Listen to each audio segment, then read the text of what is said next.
خب سلام بچه ها، وقتتون بخیر.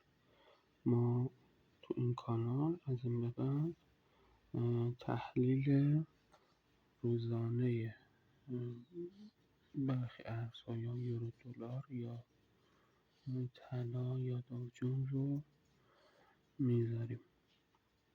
حالا سعی میکنم که بتونم همشون رو در روز حداقل یک بار روند کلی روز رو بهتون بگم و این تحلیل هم بر اساس اطلاعاتی که تا الان خودم دارم و اون تحلیلی که خودم باهاش ترید میکنم و خدا رو شکر سودم هستم.